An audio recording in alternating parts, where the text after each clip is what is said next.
Hola a todos, bienvenidos a este webinar que organizamos especialmente para ustedes. Estamos aquí Andrés Maza, que es nuestro director de inversiones, y una servidora, Miriam Acuña, economista en jefe. Este webinar lo organizamos porque, como ustedes saben, el día de hoy tuvimos la decisión de política monetaria del Banco Central de México, de Banxico, el cual empezó con su ciclo de bajas el día de hoy, que pudiera no ser un ciclo, pero ahorita platicamos de eso. Y nos gustaría compartirles con ustedes, primero, nuestro view económico de tasas, por qué se dio esta decisión y demás, y después las implicaciones que esto puede tener en algunas de las inversiones. Si les parece bien, empezamos justo con platicándoles un poquito sobre la decisión de hoy. Como ustedes saben, Banxico mantuvo su tasa en 11.25%, que es un máximo histórico, por 7 reuniones consecutivas. Y posteriormente, y hoy, el día de hoy, recortó su tasa en 25 puntos base para un nivel de 11%. Esta es la primera baja de la que pudiera ser un ciclo que se va a llevar a cabo durante este año. Específicamente en GBM esperamos que la tasa termine el año en un rango entre 9.25 y 9.75, con riesgos a la alza. Pero bueno, es importante porque este recorte viene principalmente por la desaceleración en la inflación que hemos visto recientemente. De haber alcanzado un pico, como pueden ver en esta gráfica, durante 2022, el pico mayor que alcanzamos en la inflación fue de 8.7% en 2022, y ahora lo que hemos visto es una tendencia a la baja en la inflación general, pero también en la inflación subyacente. La inflación subyacente, como ustedes saben, es aquella que excluye los precios energéticos y agropecuarios y que es la menos volátil, y por ende es la inflación que sigue más de cerca Banxico y la que rige en cierta forma sus decisiones, ¿no? Ambos indicadores, tanto la inflación general como la inflación subyacente, como pueden ver en esta gráfica que les presento, ha tenido una tendencia de desaceleración importante. Y esto es relevante porque, en pocas palabras, el poder adquisitivo con una menor inflación es mayor. Ustedes pueden comprar más cosas con menos dinero, con una menor inflación. Y entonces, en la medida en la que la inflación esté más controlada, Banxico puede tener espacio para seguir bajando la tasa, ¿no? Ahora es bien importante que la inflación sigue por arriba del target de Banxico, que es el 3%. Entonces, por ello, pensamos que las bajas hacia adelante pudieran ser pausadas y no necesariamente de una forma agresiva, ¿no? En este sentido, como ustedes saben, hay 5 miembros de la Junta de Gobierno de Banxico, que los pueden ver en este slide: es Omar Mejía, Galia Borja, Victoria Rodríguez, Jonathan Gid e Irene Espinosa. Cada uno de ellos tiene diferentes opiniones con respecto a la política monetaria, y cada uno de ellos vota por bajar, mantener o subir la tasa, ¿no? En la decisión del día de hoy fue una decisión no unánime, lo cual quiere decir que 4 miembros votaron por bajar la tasa y un miembro, que fue Irene Espinosa, votó por mantenerla en 11.25, ¿no? Entonces, esta diferencia de opiniones que vemos dentro de los 5 miembros que votan por mover la tasa nos hace pensar que los movimientos hacia adelante van a ser muy dependientes de los datos que vayan saliendo. Esto es, si la inflación continúa moderándose, entonces Banxico puede seguir decidiendo bajar la tasa constantemente. Pero si la inflación muestra presiones a la alza nuevamente, entonces podemos ver algunas pausas en el ciclo, ¿no? Como les decía, la decisión de hoy fue 4-1. Nosotros creemos que en la siguiente junta pudiera haber una pausa, pero hacia adelante continuar con bajas pausadas de 25 puntos base cada una para llegar al nivel que les comentamos entre 9.25 y 9.75 a final de año, ¿no? Si quieres, nos seguimos contigo más en cuanto a los efectos que esta decisión puede tener en algunos de los instrumentos. Claro que sí.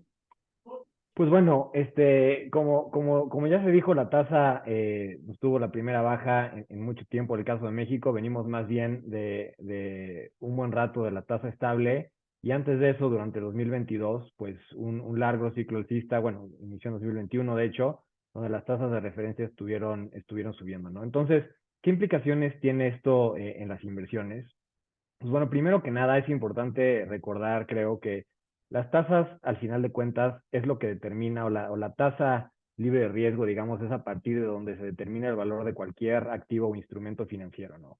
Y más que nada, o la clase de activos que está más ligado a esto, pues obviamente es la deuda, los bonos, que justamente pues, su rendimiento parte o va ligado de esta tasa de referencia, como es el caso, por ejemplo, de los instrumentos más conservadores o más defensivos que hay en México, que pueden ser los CETES, pues justamente tienden a pagar un rendimiento muy en línea con esta tasa de referencia del Banco de México. Y entonces podemos ver cómo, y el 2022 creo que fue un buen ejemplo, pero a la inversa, pues cómo conforme van subiendo las tasas o van bajando las tasas, esto impacta en el valor de los activos, como decía, y esto puede ser obviamente algo favorable o desfavorable, ¿no? Primero que nada, y enfocándonos en la deuda de corto plazo, porque vale la pena distinguir los diferentes efectos que hay al moverse las tasas, o en la deuda flotante, digamos, que está siempre ligada a la tasa de más corto plazo, pues el efecto de un ciclo alcista es pues, que van subiendo los rendimientos poco a poco, ¿no? Y lo vimos durante el último ciclo, como decía, que inició en 2021 y duró hasta, pues bueno, con alzas hasta el año pasado y después se mantuvo, pues poco a poco, y lo podemos ver en esta gráfica, por ejemplo, comparando en la línea azul oscura la tasa de referencia de Banco de México y en la línea azul un poco más clarita el rendimiento de un fondo de inversión de corto plazo que invierte en puros instrumentos de deuda de corto plazo, pues básicamente el rendimiento del fondo va traqueando esta tasa de Banco de México con alguna diferencia al alza o a la baja. Aquí influyen, por ejemplo, temas de retenciones fiscales, donde vemos que la curva se queda por abajo, y pues algunos otros efectos cuando está ligeramente por arriba, pero van muy, muy de la mano, ¿no? Entonces, los inversionistas, y particularmente los inversionistas conservadores o que estuvieron invirtiendo en instrumentos de deuda de corto plazo, ya sea en directo o a través de fondos, pues la historia que han venido viviendo en los últimos trimestres o par de años ha sido de rendimientos cada vez mayores y pues bueno, de estabilidad en los últimos meses, ¿no?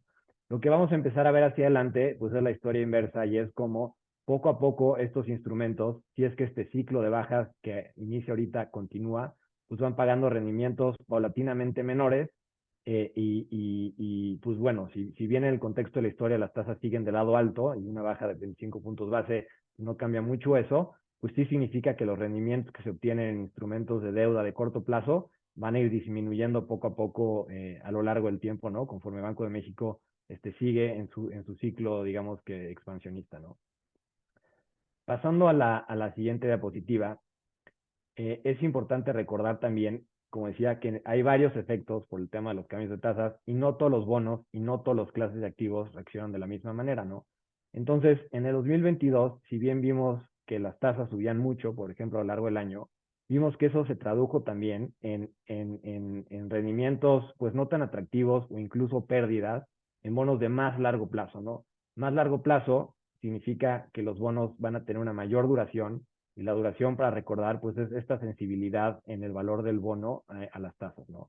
Las acciones, que son o pueden pensarse activos, pues como activos de los más largo plazo que hay, ¿no? Una empresa, una acción representa una parte de una empresa y una empresa es un negocio, pues que uno esperaría que vaya a durar muchos, muchos años, reaccionan de una manera similar y por eso vimos también caídas en el valor de las acciones, ¿no? Entonces, tomando en cuenta o detallando un poco más qué es lo que sucede por el efecto de la duración, cuando un bono tiene un rendimiento fijo, digamos que paga un interés, voy a decir, de 5 pesos, ¿no? Contra un valor del bono de 100 pesos. Si la tasa es 5%, pues el bono vale 100, el cupón es 5 y entonces eso es tu 5% de rendimiento, ¿no? Pero si resulta que las tasas suben, por ejemplo, y ahora la tasa de referencia es 10%, pues dado que el precio, el cupón, perdón, está predeterminado y va a seguir siendo esos 5 pesos, pues la única manera de que esos 5 pesos ahora representen un rendimiento del 10% es que el valor del bono baje, ¿no? Y eso es lo que subió en el 2022. Ahora, hacia adelante, pues seguramente estaremos viendo poco a poco el efecto opuesto, ¿no? Y aquí en esta gráfica ejemplificamos el caso de un bono hipotético, o comparando varios bonos hipotéticos, uno con vencimiento un mes, otro un año, otro a 3, otro a 5 y otra a 10, y cuál acaba siendo el impacto sobre el valor del bono cuando se ajustan las tasas en un 1%, ¿no? Entonces, 1% a la baja en un bono que va a vencer en un mes prácticamente no tiene mayor impacto, pero en el otro extremo de la gráfica podemos ver como un bono, por ejemplo, con una duración de 10 años, un bono de muy largo plazo, pues en el corto plazo va a haber un aumento en su valor muy relevante, justamente pues porque ahora digamos que los intereses o el cupón que paga este bono tienen que generar un menor rendimiento para el inversionista, un rendimiento de un punto menos, y dado que ese rendimiento se va a estar pagando a lo largo de muchos años, pues digamos que tiene este efecto multiplicador en el cual el bono se beneficia o aumenta su valor en el corto plazo, ¿no? Entonces, si bien los rendimientos en los instrumentos de deuda de corto plazo pues van a ir pagando paulatinamente rendimientos menores, en instrumentos de deuda de más largo plazo y también, como decía, traduciendo al otro tipo de activos como pudieran ser las acciones, podríamos ver pues más bien beneficios al menos en el corto plazo, en cuanto a los rendimientos que ofrecen este tipo de instrumentos, ¿no? Pasando a la siguiente diapositiva, es importante, obviamente, tomar en cuenta pues que el mercado reconoce esto y lo anticipa, ¿no? Al final de cuentas, las expectativas de que Banco de México pues ya había pausado su ciclo de tasas o de alzas de tasas, perdón, y que muy probablemente en esta junta iba a comenzar a hacer un ajuste a la baja, pues es algo que el mercado ya lleva anticipando durante un rato y una manera de verlo pues es justamente en la curva de bonos del gobierno en México, ¿no? La curva de bonos es simplemente graficar cuál es el rendimiento o que está pagando cada uno de los bonos a diferentes plazos, a un mes, a 3, a 6, un año, así, hasta pues, los bonos más largos de 30 años, por ejemplo. Y típicamente esta curva suele mostrar pues, un rendimiento más bajo en la parte más corta, ¿no? Donde, pues digamos que el inversionista recibiría su dinero más rápidamente, donde no hay que compensar, digamos que por el riesgo de estar prestando dinero, ¿no? Que es lo que pasa detrás de un bono, no es un préstamo de dinero a quien emite el bono, que al final de cuentas te van a repagar, de no tener que compensar, pues ese préstamo de dinero a un plazo más largo, ¿no? Entonces, normalmente la curva empieza en la parte más baja y va subiendo, y usualmente, o en la mayoría de los momentos en el mercado, los bonos a plazos más largos ofrecen rendimientos más altos que los bonos a plazos más cortos, ¿no? Ahora, esto no lleva siendo el caso recientemente en México y en otros mercados en el mundo también, es el mismo caso en Estados Unidos, y más bien, dado que la expectativa es que los niveles de tasas que estamos viviendo actualmente no se van a mantener por mucho tiempo, sino que irán paulatinamente bajando, pues el mercado ya descuenta o espera, ¿no? Anticipa que esto sucederá y por eso los rendimientos en bonos a plazos más largos pues son menores que los que estamos viendo ahorita, por ejemplo, en un CETE a 28 días, que es un instrumento muy corto plazo, y están ya pues muy por debajo, ¿no? Varios puntos por debajo, como podemos ver en esta gráfica, incluso la tasa de referencia después del ajuste que se anunció el día de hoy, ¿no? Entonces, lo relevante aquí es ver pues que en la medida de que las bajas de tasas se sigan materializando y se materialicen, digamos que más rápido de lo que esta curva está ahorita anticipando o priceando, es, es cómo podríamos ver este beneficio por el efecto de duración en el rendimiento de varios bonos, ¿no? Pero bueno, la expectativa, como decía, por lo pronto es que digamos que a un año, a 2 años, y en línea un poco con lo que platicaba Miriam sobre las expectativas que tiene el equipo económico aquí en GBM, pues las tasas van a estar a niveles más bajos que los niveles actuales, ¿no? Ahora, viéndolo de otra manera, y aquí en la siguiente diapositiva, pues no necesariamente es muy negativo, digamos que para los inversionistas que están ahorita invirtiendo en instrumentos de deuda de corto plazo, como decía, deuda de gobierno, fondos de deuda y demás, que pues han tenido un muy buen desempeño en el contexto actual con las tasas tan altas, que han estado muy por arriba de la inflación. Como podemos ver, de aquí lo que comparamos es el rendimiento de los CETES a 28 días históricos durante los últimos 20 años, con los niveles de inflación en cada momento, ¿no? Que es la línea azul clara.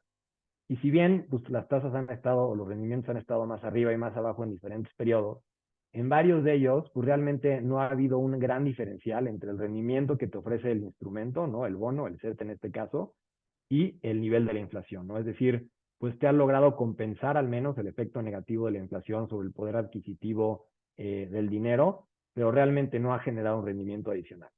Sin embargo, como podemos ver actualmente, lo que ha venido sucediendo desde el año pasado y a la fecha todavía, es que la inflación, que estuvo en niveles récord, ¿no? De más de 20 años recientemente, pues ha venido bajando de manera paulatina y actualmente pues está a niveles cercanos del 4% y probablemente, o la expectativa que tenemos es que se va a mantener alrededor de esos niveles el resto del año, por ejemplo, y probablemente pues pueda ir bajando quizá un poquito más hacia adelante, ¿no? Por otro lado, las tasas pues están en los niveles máximos todavía, y si bien ahorita vamos a tener, o tuvimos este primer recorte, perdón, y hacia adelante existe la posibilidad de que vengan más, realmente el diferencial entre el rendimiento de los bonos y la inflación, pues va a seguir siendo el más alto que hemos visto en mucho tiempo, ¿no? Hace un par de años, por ejemplo, o un poco más de un año, teníamos rendimientos quizá similares a los que esperamos que van a existir o donde va a estar la tasa de referencia hacia finales de este año, pero con un nivel de inflación mucho más alto, ¿no? De más del doble del que teníamos ahorita. Entonces, si bien viendo nada más el rendimiento pudiéramos pensar, oye, pues ya no voy a estar ganando el 11, ahora va a ser un poco menos y cada vez va a ser un poco menos, realmente el rendimiento real, es decir, después de la inflación, que es lo más relevante para cualquier inversionista, pues va a seguir siendo mayor que lo que teníamos antes. Y por lo mismo, pues creemos que sigue siendo un entorno atractivo también para inversionistas conservadores o para inversionistas que tienen pues objetivos de inversión de corto plazo para que puedan seguir aprovechando estas tasas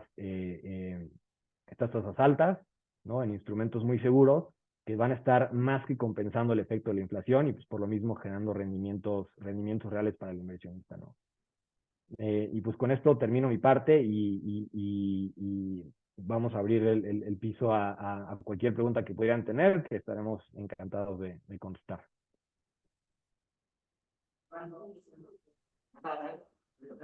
Tenemos algunas en el chat. Andrés.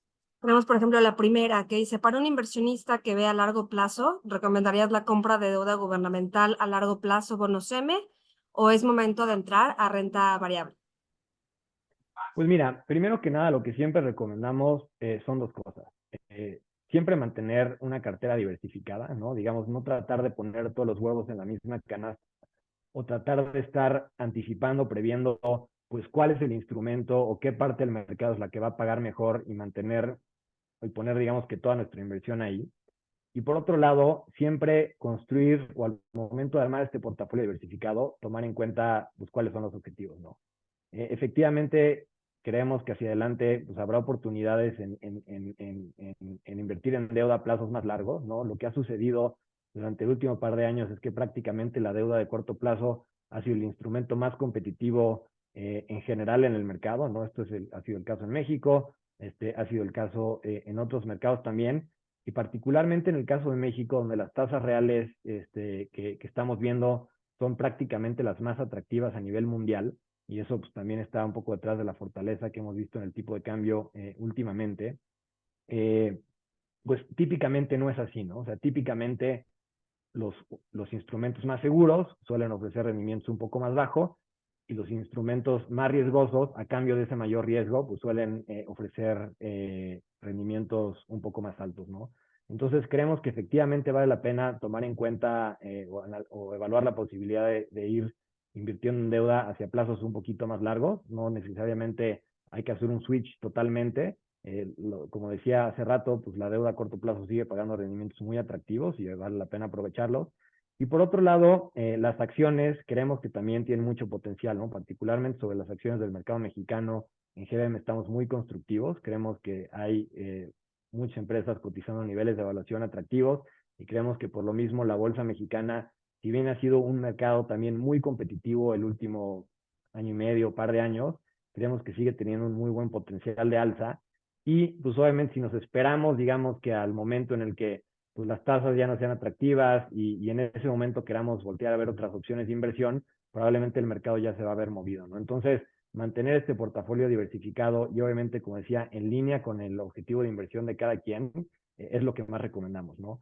Si un inversionista está en deuda o está invertido en instrumentos de deuda, no solo porque la tasa le parecía atractiva, sino porque también pues la vocación de su portafolio es de más corto plazo, quizá porque va a necesitar el dinero para alguna otra cosa o porque no va a poder, digamos, que mantener la inversión en plazos largos, pues a pesar de que las acciones puedan ser atractivas, no recomendaríamos que inviertan en ellas porque pues, la inversión en bolsa, digamos, o en acciones tiene mucho más volatilidad y pues de un mes a otro, de un año a otro es difícil prever qué rendimiento pueden dar, ¿no? En plazos largos, 5 años, hasta 10 años incluso, pues es cuando puede realmente madurar una inversión en acciones y cuando recomendaríamos que las integraras a tu portafolio, ¿no?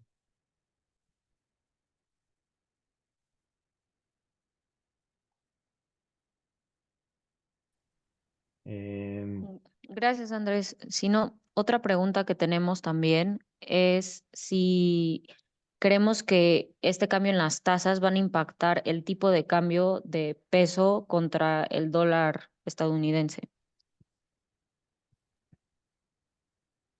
Perdón, es que estaba con mi micrófono apagado. Sí, mira, la diferencia de tasas entre Banxico y la Fed, en definitiva, ha sido un soporte que le ha dado al tipo de cambio, ¿no? Como ustedes saben, el spread que tuvo entre Banxico y la Fed en los últimos 2 años fue de 600 puntos base. En agosto del año pasado se redujo a 575 puntos base y con este movimiento se está reduciendo un poco más, ¿no? A 500 puntos base. Se espera que la Fed espere también empiece a bajar también las tasas a partir de junio. Con la decisión que tuvieron el día de ayer, las probabilidades de que empiece con la baja de tasas la Reserva Federal de Estados Unidos en junio se incrementó casi 75%. Entonces, es cierto que la Fed también va a empezar a bajar las tasas. Sin embargo, creemos que Banxico lo pudiera hacer de forma moderada, pero sí más acelerada que la Fed, ¿no? O sea, para la Fed se esperan 3 bajas este año y para Banxico pudiéramos esperar más. Eso lo que va a hacer es que el spread entre la tasa de la Reserva Federal y la tasa de Banxico se va a continuar reduciendo. En la medida en la que se reduzca, entonces eso puede propiciar una ligera depreciación en el tipo de cambio. Pero ojo, porque hay muchas otras variables que están ayudando al peso mexicano a estar en los niveles en los que está, ¿no? Por ejemplo, cuentas externas bastante estables, el speech que existe sobre el nearshoring y nuevas inversiones en el país también está ayudando mucho al tipo de cambio. Importante la estabilidad fiscal y monetaria. Entonces, pudiera propiciar, o sea, en respuesta corta, pudiera propiciar una ligera presión hacia el tipo de cambio, pero creemos que hay otros factores también bien importantes que están ayudando a la moneda, ¿no?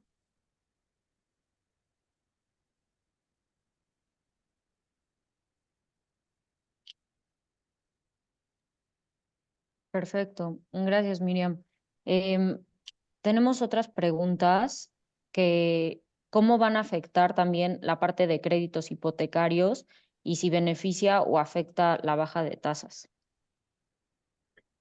Pues bueno, aquí digo, efectivamente, como decía al principio, todas las tasas de alguna manera acaban estando referenciadas o acaban dependiendo de la tasa libre de riesgo que existe en un país.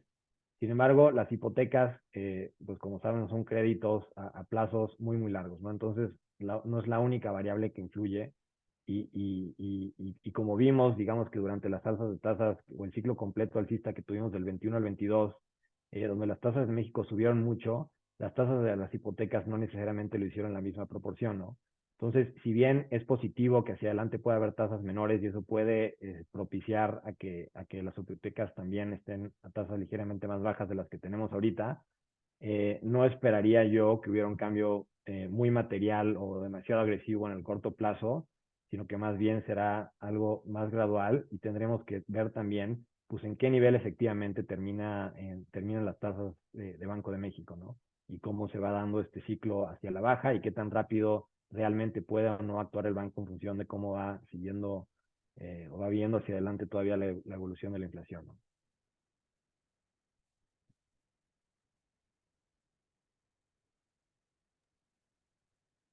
Ok, gracias.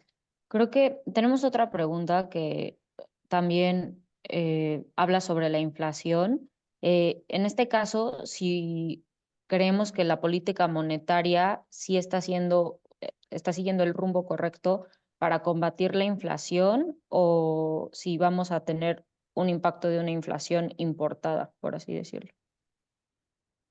No, mira, yo creo que Bajico ha hecho una muy buena labor en el control de la inflación. Digo, como les mencionaba al principio, venimos de un pico de inflación post pandemia y derivado de las disrupciones en las cadenas de producción y presiones en la inflación más por el lado de la oferta que de la demanda, que nos llevó a una inflación récord de 8,7, ¿no?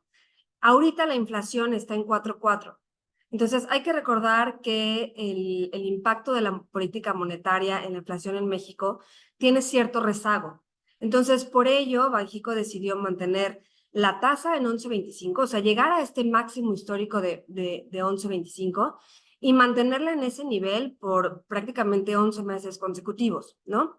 ¿Por qué? Porque sabe que la política monetaria actúa con rezago y entonces en la medida en la que se mantenga en un nivel restrictivo, va a apoyar la desaceleración de la inflación, sobre todo la subyacente, ¿no?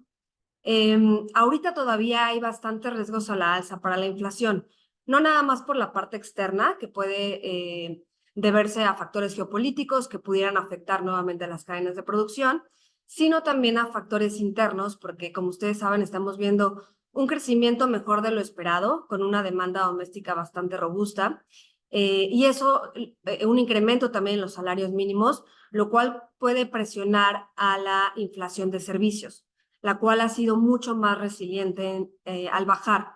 Entonces, Banxico sabe que la tasa de inflación ya se está desacelerando y eso le está dando espacio para empezar a bajar la tasa, pero también sabe que los riesgos hacia la inflación están hacia el alza.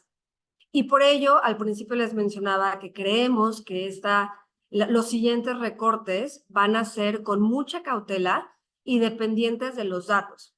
Esto es, si ven que la inflación continúa desacelerándose como hasta ahorita, sobre todo la subyacente, podrían continuar con las bajas. Sin embargo, si hay un dato de inflación que sorprende a la alza o las expectativas de inflación se incrementan, entonces probablemente Banxico haga una pausa más prolongada antes de continuar con los recortes, ¿no? Entonces, otra vez, respuesta corta, creo que Banxico ha hecho una buena labor en el control de la inflación. Creo que ahorita está en una fase que va a ser más complicada porque tiene que ir midiendo las aguas, ¿no? De cómo se va desacelerando la inflación o no, para entonces continuar con los recortes a la tasa.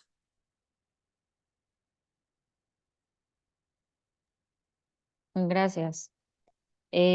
Otra pregunta también que se repite mucho es, ¿qué sectores vemos que van a ser más afectados por esta decisión de las tasas? Y también específicamente sobre el nearshoring, si vemos un efecto o un impacto específicamente ahí. Pues mira, por sectores me imagino que se refieren más a la bolsa, ¿no? A empresas de la bolsa mexicana. Eh, Te diría que las tasas tienen, o hay diferentes mecanismos, digamos, que por los cuales afectan el valor de las empresas o de las acciones en la bolsa, ¿no? Y el primordial es el hecho de que, pues, al final de cuentas, el valor de cualquier empresa o de cualquier acción es realmente, o debe ser, o debe tender a ser, el valor presente de todos los flujos de efectivo que irá generando en el futuro, descontados, ¿no? Al día de hoy. Y descontados, pues justamente una tasa que va muy de la mano de la tasa libre de riesgo, ¿no? Entonces, en regímenes de mercado en los cuales las tasas son muy bajas, como por ejemplo fue lo que, digamos, que preponderó durante la década pasada en prácticamente todo el mundo, al menos en todos los mercados desarrollados y también durante una buena parte en México, los valores de las empresas suelen ser más altos, ¿no? Y en momentos, por otro lado, donde las tasas son muy altas, pues eso normalmente suele ser negativo para las acciones, ¿no? Y eso pues no distingue tanto a sectores, pero sí puede ir de la mano, digamos, que de ciertos sectores, porque las empresas o las acciones que son más sensibles a los niveles de tasas son las empresas de mayor crecimiento, ¿no? Si una empresa no crece mucho o digamos que deriva pues, gran parte de su valor más bien de los activos que tiene y no tanto de las utilidades que estará generando, pues realmente el efecto de las tasas no es tan grande sobre el valor de la empresa o de la acción, ¿no? Sin embargo, una empresa que va a crecer mucho y que por lo mismo deriva la mayoría de su valor del futuro, pues a la hora de traer ese valor futuro al presente a una tasa más alta, pues el valor va a ser menor, y a la inversa, al hacerlo ahora a una tasa más baja, pues ese valor debería ser mayor, y por lo mismo, pues digamos que beneficiaría más a las empresas de crecimiento, ¿no?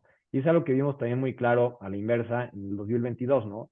En 2022, cuando hubo estas alzas de tasas tan rápidas y tan agresivas a nivel mundial, pues el sector que peor desempeño tuvo en general fue el tecnológico, porque muchas de las empresas de mayor crecimiento están en ese sector, ¿no? No es necesariamente pues que la tecnología tenga una mayor sensibilidad a las tasas, es simplemente pues, que empresas de mucho crecimiento suelen ser empresas actualmente de tecnología y por lo mismo estuvieron más afectadas, ¿no?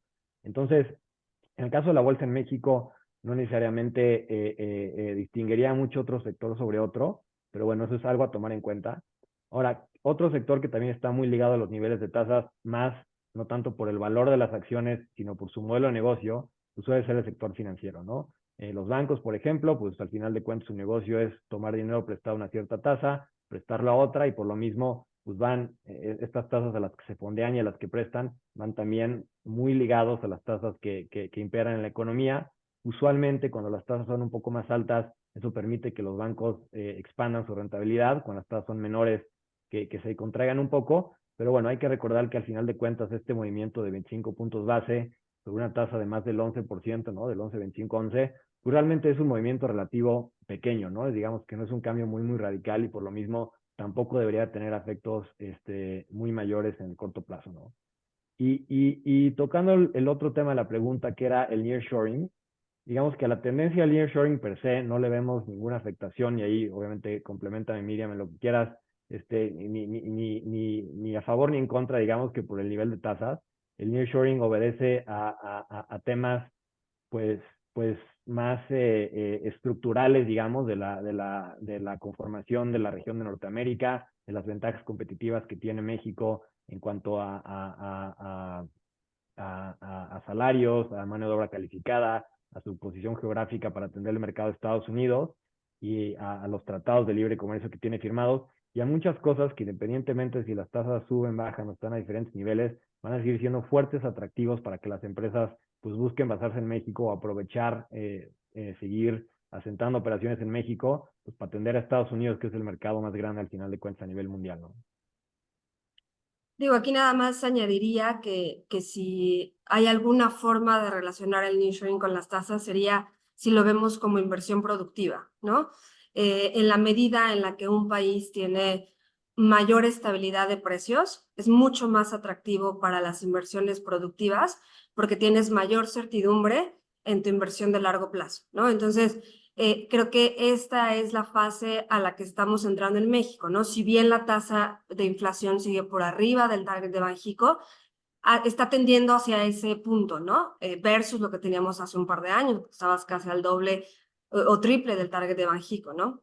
Entonces, en la medida en la que la inflación se está controlando, que es la nueva fase en la que estamos entrando en México, y la señal que te está dando la baja de tasas de Banxico, eso es favorable para la inversión productiva en nuestro país y es un punto más a favor, adicional a todos los que menciona Andrés, para que México siga siendo atractivo para la inversión en el nearshoring, ¿no? Perfecto, muchas gracias. Creo que solo nos queda tiempo para una última pregunta, que de las más repetidas que tenemos es ¿qué, qué perspectiva tenemos sobre las inversiones, entonces, sobre la posición de las inversiones a largo plazo, hablando específicamente de los CETES? eh, la, la perspectiva sobre el rendimiento de los CETES en el largo plazo Sí, bueno, o sea, como la posición sobre mantener, vender o cambiar. ya, correcto, contra otras opciones de inversión. Pues mira, como decía, creo que los CETES o en general las inversiones de deuda de corto plazo van a seguir siendo atractivas. La tasa real que están ofreciendo estas inversiones pues, está a niveles cercanos a récords, ¿no? No solo en México, sino a nivel mundial. Entonces, pues vale. Y por otro lado, como pensando al menos en la parte de deuda, como ya vimos en la gráfica, pues el ir amarrando, digamos que una tasa a un plazo más largo, implica pues sacrificar un poco de rendimiento en el corto plazo, porque las tasas a plazos más largos están por debajo ya hoy en día de la tasa actual, ¿no? Es decir, no puedes decir, ok, pues quisiera amarrar una tasa del 11% que tenemos ahorita, digamos que overnight, a 3 años, ¿no? Porque pues, a 3 años las tasas ya están a otro nivel, desafortunadamente, y habría que en el corto plazo, pues conformarnos con un rendimiento ligeramente menor, esperando, digamos, no a este movimiento hacia adelante en el valor de los bonos, hacia otro nivel de tasas que nos compense, ¿no? Por el efecto de la duración, parte del rendimiento con una apreciación en el valor del bono, ¿no? Entonces, creemos que sigue haciendo sentido, para hacer más corta la respuesta, creemos que sigue haciendo sentido estar invertido en la parte corta de la deuda, pero también, pues vale la pena, como decía, siempre y cuando los objetivos de inversión que cada quien tiene para su dinero lo permitan, irnos probablemente diversificando hacia otros plazos y posiblemente también, como decía, hacia otras clases de activos, ¿no? Hemos visto cómo mucha gente pues ha ido migrando cada vez más hacia invertir en deuda, al tiempo que las tasas se han mantenido estos niveles tan atractivos. Y pues cuando te puedes llevar, digamos que el 11 o más del 11% libre de riesgo, pues mucha gente dice, pues ¿para qué le busco, no? ¿Para qué asumo riesgos al invertir en acciones, por ejemplo? Cuando pues hay mucha más incertidumbre, más volatilidad y nada me garantiza que pueda obtener un rendimiento mayor que eso, ¿no? Entonces, esto sigue siendo cierto hoy en día, pero como decía, pues vale la pena tampoco esperarnos a que las tasas ya estén a niveles que no nos gusten tanto para en ese momento movernos o pivotear hacia otra inversión, porque probablemente en todos los niveles de entrada no son tan atractivos, ¿no? Por eso, como decía antes, la verdad siempre recomendamos la diversificación en GBM y no necesariamente tratar de estar, digamos que midiéndole el tiempo al mercado para ver en dónde vale la pena estar. Pero bueno, como decía, lo que sí va a ser diferente hacia adelante, y hacia adelante me refiero de aquí a los siguientes 5 años, por ejemplo, es que lo que hemos visto, ¿no? Últimamente, que es más atípico que normal, que el mejor instrumento, el instrumento que ofrece el mayor rendimiento es el de más corto plazo y el más seguro, seguramente ya no va a ser así hacia adelante y habrá otras alternativas que vayan de nuevo otra vez, pues compensando de mejor manera el riesgo adicional que tomamos al invertir en ellas, ya sea a invertir a plazos más largos o en activos más riesgosos, y por lo mismo, pues hará más sentido tener ese tipo de exposición en un portafolio de inversión, ¿no?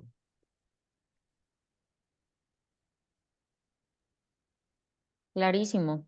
Pues muchísimas gracias a Andrés, Miriam y todos los participantes en este webinar. Espero les haya sido muy informativo sobre las nuevas perspectivas, sobre las perspectivas de GBM sobre las tasas y el impacto en las inversiones. No sé si quieran decir algo al respecto.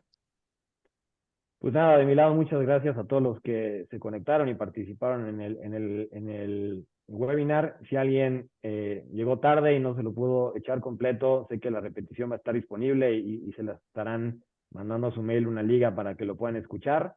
Y pues bueno, de nuevo, muchas gracias por acompañarnos hoy.